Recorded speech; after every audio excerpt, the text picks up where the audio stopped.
बौद्धों के सबसे बड़े गुरु दलाई लामा ने ये साफ कर दिया है कि उनका उत्तराधिकारी होगा, लेकिन उसे उनकी मृत्यु के बाद ही चुना जाएगा। यही नहीं, एक बार फिर ये साफ हो गया कि अगला दलाई लामा चीन से बाहर का होगा। दलाई लामा के इस ऐलान का धर्मशाला समेत दुनिया भर में उनके लाखों अनुयायी बेसब्री से इंतजार कर रहे थे।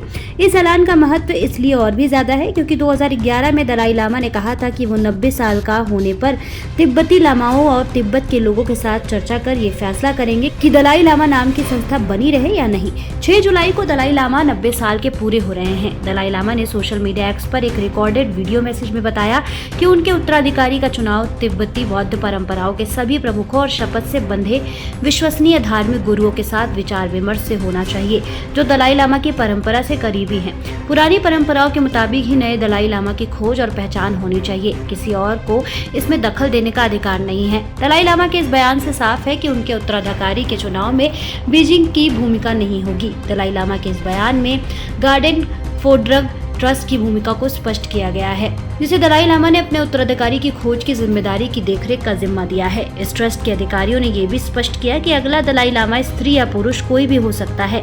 चीन के विदेश मंत्रालय के प्रवक्ता माओ निंग ने कहा कि दलाई लामा का उत्तराधिकारी पड़छेन लामा और बाकी बौद्ध गुरुओं को स्वर्ण कलश से ड्रॉ के जरिए ही चुना जाना चाहिए। उस पर चीन सरकार की मुहर लगनी चाहिए, यानी दलाई लामा के उत्तराधिकारी को तभी माना जाएगा जब चीन की सरकार उस पर मुहर लगा देगी। दरअसल चीन दलाई लामा को अलगाववादी मानता है और कहता रहा है कि वो तिब्बतियों का प्रतिनिधित्व नहीं करते। चीन दलाई लामा को भारत में शरण दिए जाने का भी विरोध रहा है और ये मुद्दा भारत और चीन के बीच तनाव की एक वजह रहा है। भारत और चीन के बीच इस मुद्दे पर विवाद करीब 66 साल पहले शुरू हुआ, जब 1959 में चीन के खिलाफ तिब्बत में हुए विद्रोह और चीन की फौज के दमन के बाद दलाई लामा अपने हजारों अनुयायियों के साथ भागकर भारत आ गए और तब से वो धर्मशाला में रह रहे हैं। 1959 में दलाई लामा का तिब्बत से निकलना तिब्बत के लिए एक बड़ी घटना थी।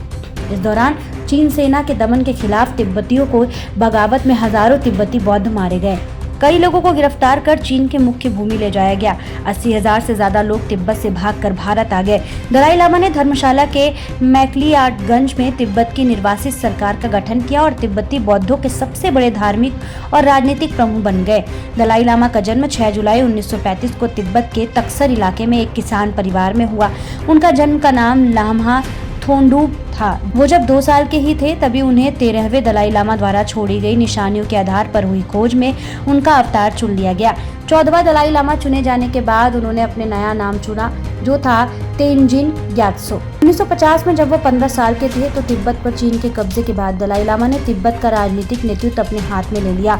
1954 में माओ त्से तुंग और अन्य चीनी नेताओं के साथ शांति वार्ता के लिए वो बीजिंग गए, लेकिन बात नहीं बनी। 1959 में तिब्बत में विद्रोह नाकाम होने के बाद वो भागकर भारत आए और धर्मशाला में निर्वासित सरकार बनाई। शांति और अहिंसा के विचारों को दुनिया भर में फैलाने के लिए 1989 में उन्हें नोबेल शांति पुरस्कार से सम्मानित किया गया। 2011 में उन्होंने अपनी राजनीतिक भूमिका निर्वासित सरकार के लिए छोड़ दी और आध्यात्मिक नेतृत्व ही अपने पास रखा। 2024 में वो इलाज के लिए अमेरिका गए। उसके बाद से उत्तराधिकार पर नए सिरे से चर्चा उठी और 6 जुलाई को 90वें जन्मदिन में 4 दिन पहले अपने उत्तराधिकारी के मसले पर उन्होंने अहम फैसले का ऐलान किया। तिब्बती बौद्ध मानते हैं कि दलाई लामा मृत्यु के बाद अवतार लेते हैं, जिन्हें एक स्थापित प्रक्रिया के आधार पर चुना जाता है।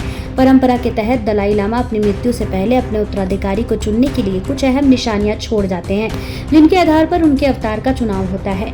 अधिकतर तिब्बती बौद्ध, चाहे वो तिब्बत में रहे हों या फिर निर्वासन में, वो अपनी धार्मिक परंपराओं में चीन के दखल से नाराज रहे हैं।